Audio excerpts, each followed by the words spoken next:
Isang pinagpalang gabi po sa inyong lahat, sa aming mga minamahal na mga viewers at mga kapatid sa pananampalataya dito po sa Moments with God. Ako po ang inyong lingkod na makakasama sa gabing ito, Presbyter Maya Cruz, at akin pong ibabahagi sa inyo ang ating patuloy na tinatalakay dito na theme sa Moments with God. It's about compassion. And my topic for this night's episode is cultivate compassion. Compassion is one of the key traits that we should cultivate as Christians. It is the ability to empathize with others, feel their pain, and do something about it. Compassion is not just an emotion but a virtue that's deeply rooted in the teachings of the Bible. Kaya ito ang isa sa napakagandang bagay na malinang sa ating buhay, sa ating pagkatao, ang pagiging mahabagin. And there are so many examples in the Bible that shows deep compassions to others that we can emulate or we can follow. Kaya ito ay isang magandang pagkakataon sa atin sa gabing ito sa Moments with God na matutunan natin o makita natin ang mga magagandang halimbawa sa banal na kasulatan kung paano ba maging mahabagin sa kapwa. Ang isa sa napakagandang halimbawa sa Biblia ng pagiging compassion o yung pagiging mahabagin, itong talinghaga patungkol sa The Good Samaritan. Ang kwento ng mabuting Samaritano ay marahil ang isa sa pinakakilalang halimbawa ng pagkahabag sa Biblia. At ito ay mababasa natin sa aklat ng Lucas sa 10 ang talatay 30 hanggang sa 37. Ang talinghagang ito ay halimbawa ng si Jesus bilang tugon sa tanong ng isang abogado na nagtanong, sino ang aking kapwa? Ang kwento ay nagsasabi na ang isang tao ay naglalakbay mula sa Jerusalem patungong Jericho nang siya ay inatake ng mga tulisan na iniwan siyang halos patay sa tabi ng daan. At isang pari at isang levita ang dumaan, ngunit hindi siya tinulungan. Ngunit isang Samaritano na hinamak ng mga Hudyo ay nahabag sa kanya at inalagaan siya, binutan niya ang kanyang mga sugat, dinala siya sa isang sa isang ospital at binayaran ang pangangalaga sa kanya. Pagkatapos ay tinanong ni Jesus ang abogado, sino ang sa tatlong ito sa palagay mo ang naging kapwa niya na nahulog sa mga magnanakaw?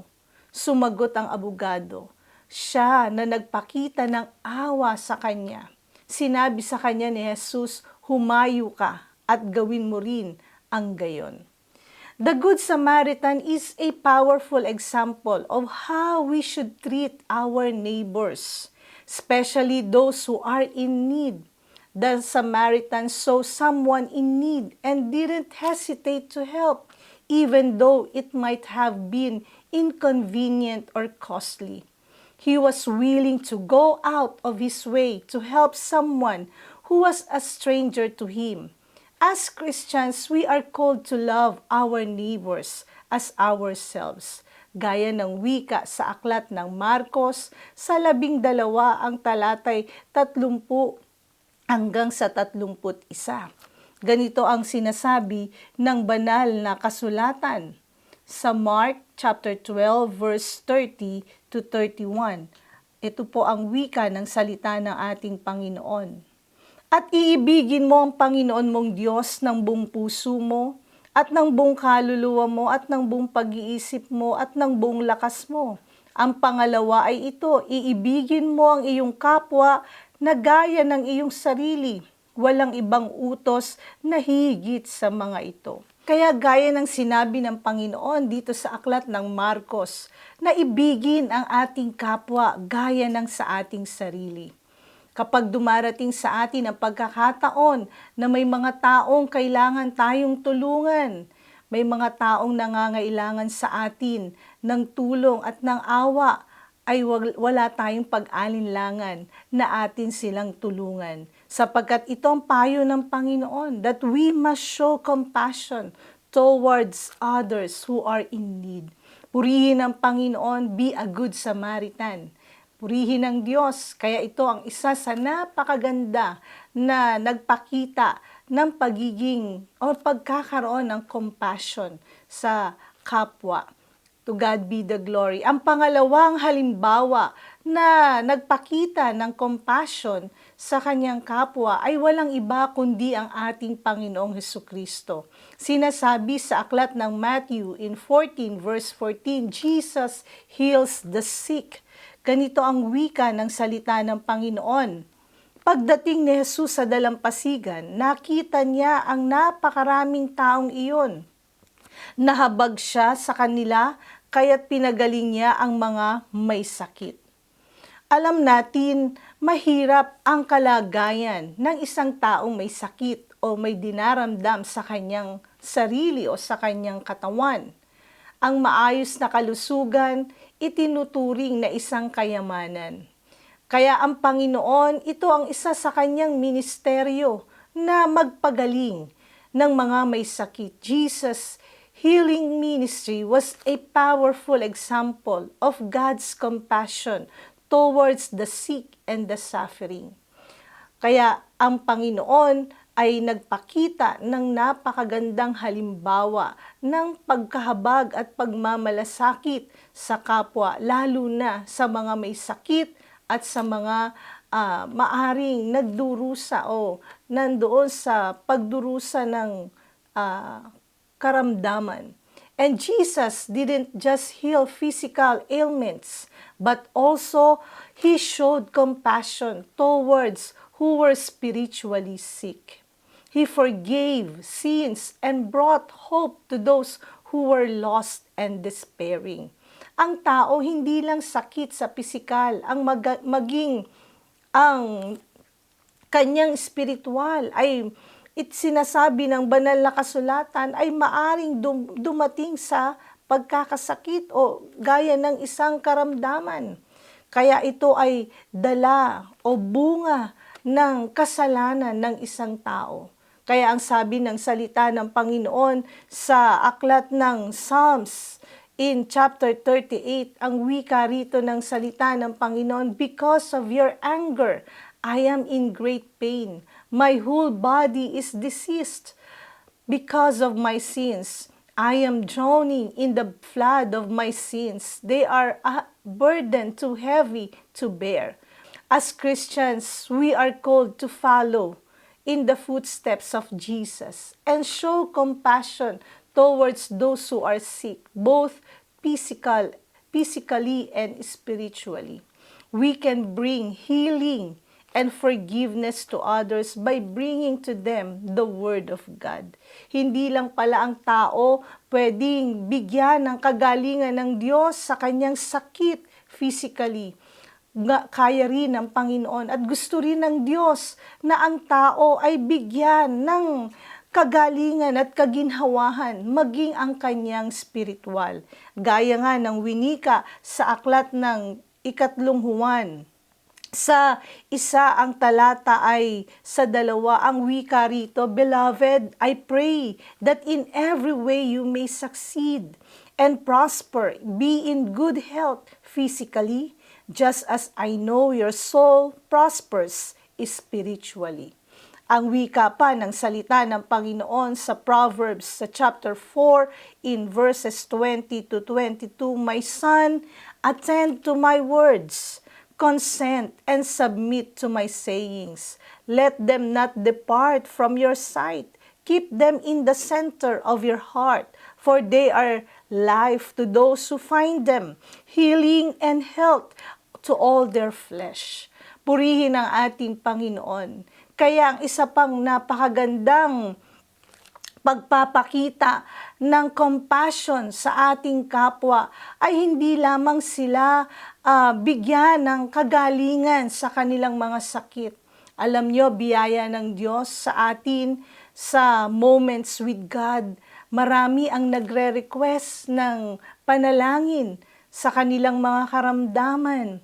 Sa ating prayer power, He answers. Marami ang nagre-request ng kagalingan mula sa kanilang karamdaman. At ito ang pagkakataon na ginagawa nating sila ay ipamagitan at ipanalangin sa Panginoon. Ngunit mga minamahal, hindi lang kagalingan ng ating karamdaman physically, kundi nais ng Diyos spiritually. Ang tao ay magkaroon ng kaginhawahan dahil yung kasalanan ay gaya ng isang sakit. Isang sakit na maaring nagpapahirap sa tao. Kaya nga sabi ng Bible, yan ay gaya ng pasang mabigat na pinapasa ng tao sa kanyang buhay.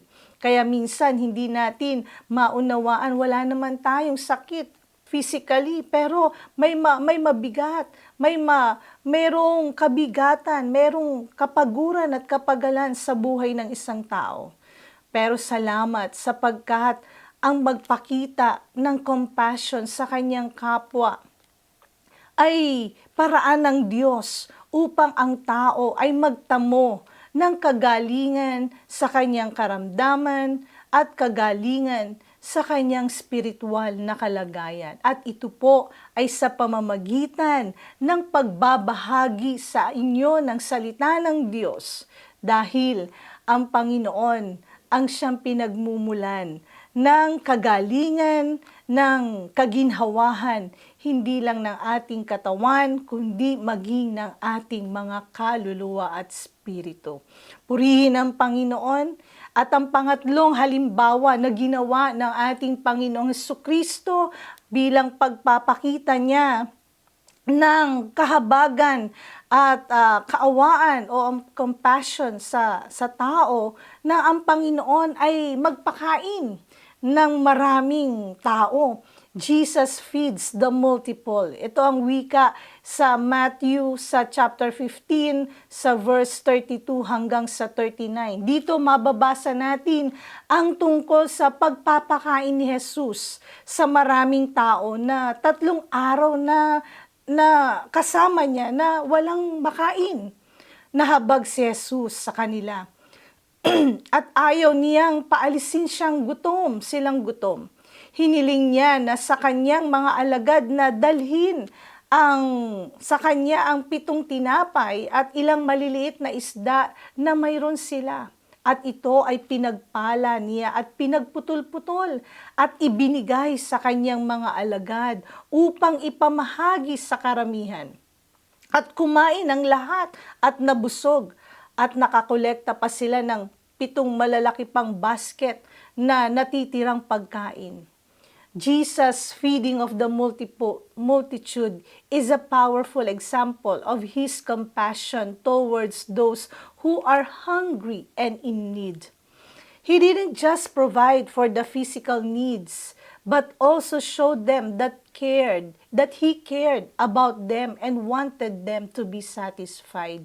Yan ang kagandahan sa ating Panginoong Jesucristo. Hindi lang ang tao talaga maprovide ng ating mga basic needs, kundi makita natin sa Panginoon ang kanyang pagmamalasakit, ang kanyang pag-ibig, na ayaw niya na ang tao ay magkulang ng anumang bagay. Nais ng Panginoon na ang lahat ng ating mga pangangailangan ay mapunan. As Christians, we are also called to be the hands and feet of Jesus in this world. And this includes providing for those who are hungry and in need. Alam nyo, biyaya ng Diyos, Pentecostal Missionary Church of Christ in the Fourth Watch, tayo ay tumutulong sa Dalaw Kalinga Foundation na kung saan tayo po ay hindi lamang spiritual ang ating ibinabahagi sa mga tao, kundi tayo rin ay tumutulong sa mga nangangailangan. Nangangailangan ng pagkain, nangangailangan ng gamot, nangangailangan ng check-up sa kanilang mga sakit. Yan ay ibinibigay nating libre, ibinibigay natin sa ating mga kapwa. Kaya nga ang public service na ito na ginagawa natin ay isang pagpapakita ng pagiging maawain o pagiging matulungin, ng isang compassion sa ating mga kababayan, sa ating mga kapwa. Maging dito man kami sa Japan, nung nakaraan na 2011 na nagkaroon ng malakas na lindol at tsunami, ang church, tayo ay nagbigay ng tulong kahit sa ating mga kaibigang Hapon at sa ating mga kapwa Pilipino na naapektuhan sa lugar na kung saan ay nilindol at sinunami. Ito ay pagpapakita ng tunay na damdamin natin sa ating kapwa. Ang pagiging compassionate, ang pagiging maawain, ang pagiging matulungin at mahabagin sa iba, lalo na sa mga nangangailangan. Purihin ang ating Panginoon, ang isa pang napakagandang halimbawa na pwede nating tularan para tayo ay makalinang o makahubog sa ating sarili ng pagiging pagiging compassionate sa tao. The prodigal son. At ito ay mababasa natin sa Luke chapter 15 sa verses 11 to 32. The story of the prodigal son is a powerful example of God's compassion towards sinner. Sa talinghagang ito, hinihiling ng isang binata sa kanyang ama ang kanyang bahagi ng mana at pumunta siya sa isang malayong bansa kung saan nilustay niya ang kanyang kayamanan na kanyang hiningi sa kanyang ama at siya ay naligaw ng kanyang pamumuhay. Nang siya ay naghirap at namumuhay na kasama ng mga baboy, napagtanto niya ang kanyang pagkakamali at nagpasya siyang bumalik sa kanyang ama at humingi ng tawad. Nang makita siya ng kanyang ama na nanggagaling pa sa malayo, tumakbo siya, pumunta siya sa kanya, niyakap siya at nagutos ng isang piging na ihanda sa kanyang karangalan. Ang sabi ng ama, ang anak kong ito ay patay na at muling nabuhay. Siya ay nawala at natagpuan. Kaya ang kwentong ito ay nagpapaalaala sa atin na gaano man tayo kalayo sa Diyos, ang kanyang habag ay laging naghihintay sa atin. Kapag tayo ay bumaling sa Kanya o manumbalik sa Kanya, gaano man kalaki ang ating naging pagkukulang sa ating Ama, gayon na lamang ang pagpapatawad ng Diyos. The story of the prodigal son is a powerful example of God's unconditional love and forgiveness towards sinners. It shows us that no matter how far we've strayed from God, He's always waiting for us with open arms.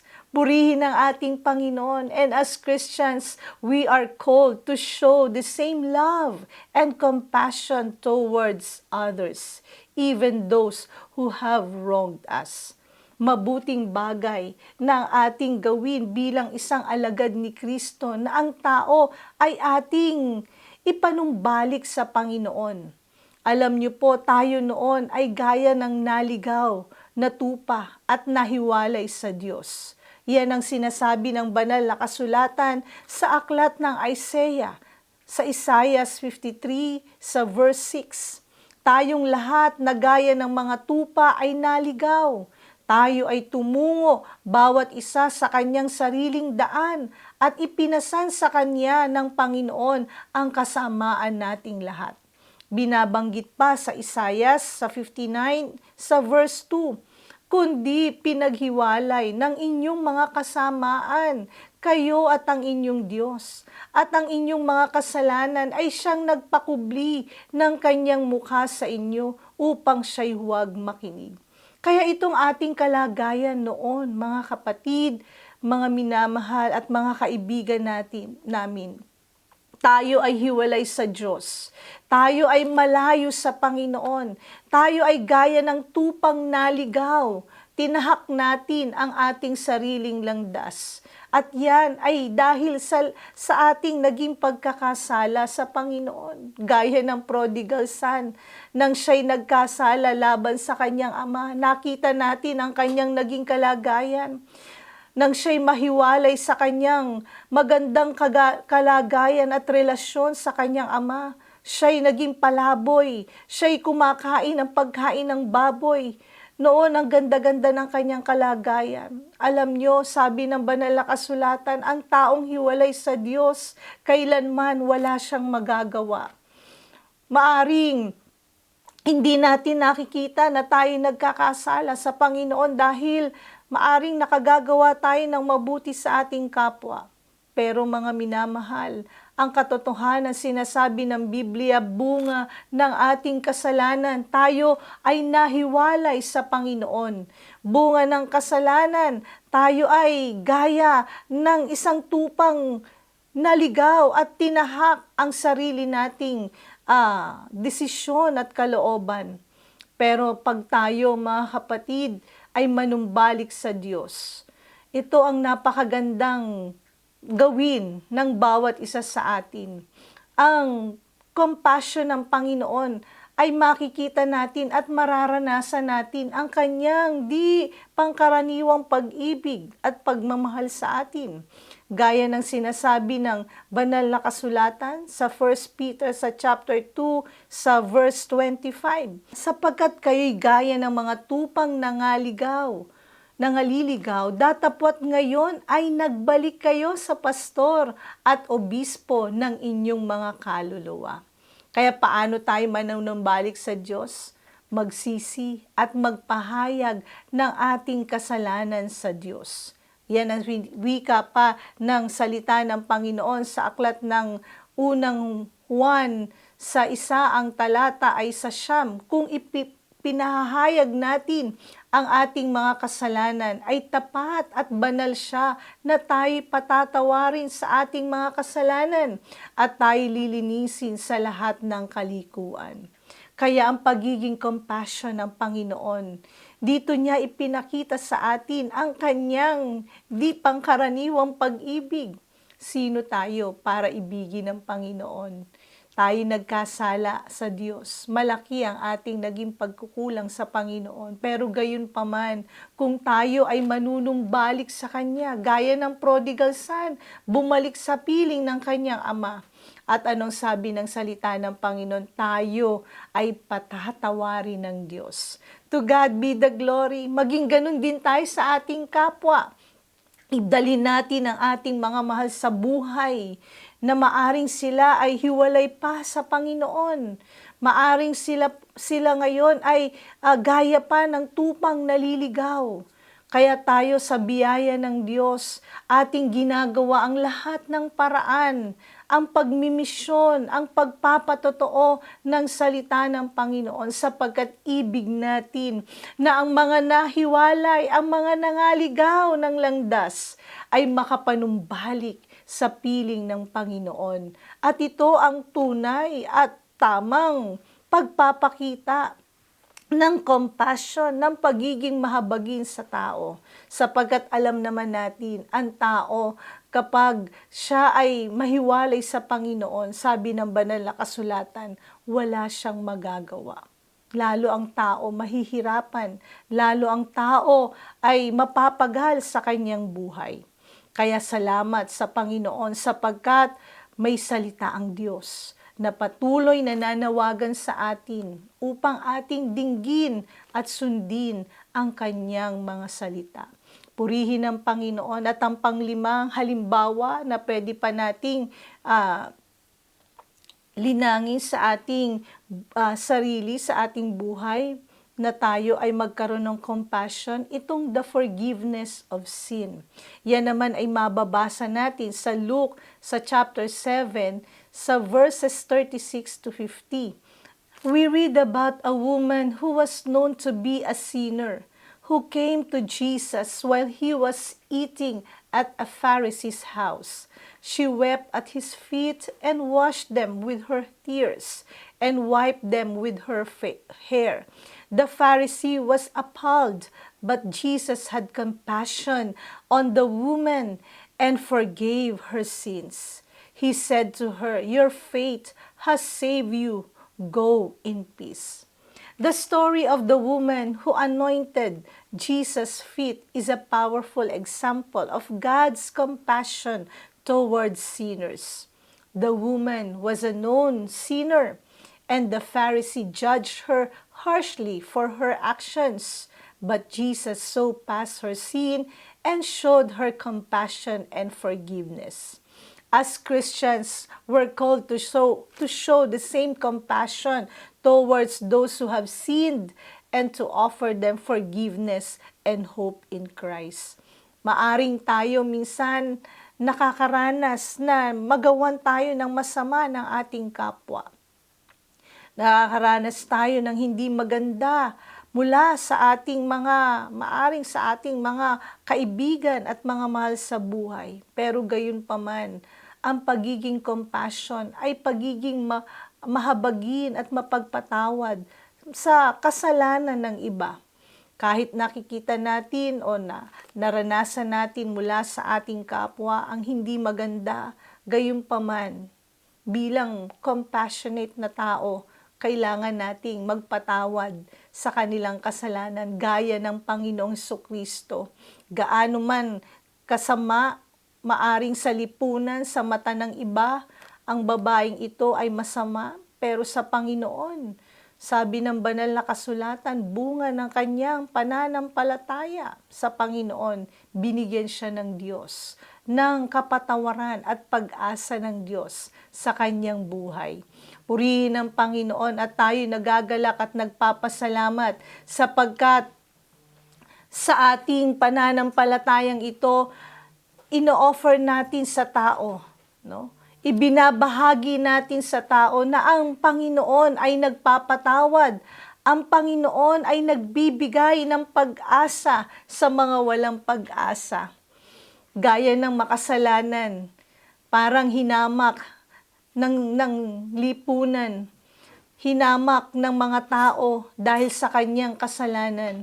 Pero ang Diyos, nakita ang kanyang pananampalataya, nakita ang kanyang pagsisisi. Kaya naman ang Panginoon nagbigay pag-asa sa kanya at higit sa lahat, nagbigay kapatawaran sa kanya. Alam niyo po, biyaya ng Diyos, tayo ay may Home Free Global Crusade na ginagawa sa iba't ibang panig ng mundo, sa iba't ibang dako. Kaya sa darating na linggo, magkakaroon ng Home Free Global Crusade Tour sa dako ng Hawaii. Alam natin ang nangyari sa dakong yaon. Marami ang namatay bunga ng bushfire na naranasan nila. Pero salamat sapagkat dala natin sa pamamagitan ng pag-eebanghelismo, sa pamamagitan ng krusadang ito na dala ang salita ni Kristo, ay magbibigay ng malaking pag-asa sa mga walang pag-asa, sa mga taong nalayo sa Panginoon, naghihirap ng dahil sa kasalanan, at yan ay dala ng Home Free Crusade. At ito ang ebanghelyo ng Diyos na hindi lang pag-asa sa buhay ang ibibigay nito sa tao, kundi higit sa lahat ang kaligtasan ng ating mga kaluluwa. Ang Moments with God ay nagbibigay ng pagkakataon sa atin, lalo na tayo po ay lalong malapit sa Diyos. To God be the glory. Compassion is not just an emotion, but a virtue that we should cultivate in our lives. It is about putting ourselves in the shoes of others and seeing the world from their perspective. It's about being willing to help and serve others, even when it's inconvenient or uncomfortable. When we show compassion, pag tayo po ay magpakita ng compassion sa ating kapwa, dito nagre-reflect ang pag-ibig ng Diyos sa atin, na tayo ay tunay na mga taong umiibig sa Panginoon, makikita ng buong mundo na tayo ay may pag-ibig mula sa Diyos dahil ito ang ipinapakita natin sa ating kapwa. As we seek to grow in compassion, may we be inspired by the examples of compassion in the Bible. Nawa ito po ay masundan natin ang mga halimbawang ipinakita ng Panginoong Hesukristo sa atin, no? Na nagpakita ng pagiging maawain, pagiging compassionate sa tao. Purihin ang ating Panginoon. Kaya mga minamahal, sikapin natin na ang buhay natin ay maitulad natin sa buhay ng ating Panginoong Hesukristo, who showed us the ultimate example of compassion by giving His life for us on the cross. And as Christians, we are called to love our neighbors as ourselves. And this includes showing compassion towards those who are in need. We are called to comfort those who are grieving, to heal the sick, and to provide for those who are hungry. We are called to show compassion towards those who are rejected and marginalized by society, and to offer forgiveness and hope to those who have sinned. In a world that can be cruel and uncaring, we have the opportunity to be agents of compassion and love. As we seek to follow Christ, may we be filled with compassion and kindness towards others, and may we reflect the love of God to the world around us. To God be the glory. Muli, isang pinagpalang gabi po sa inyong lahat.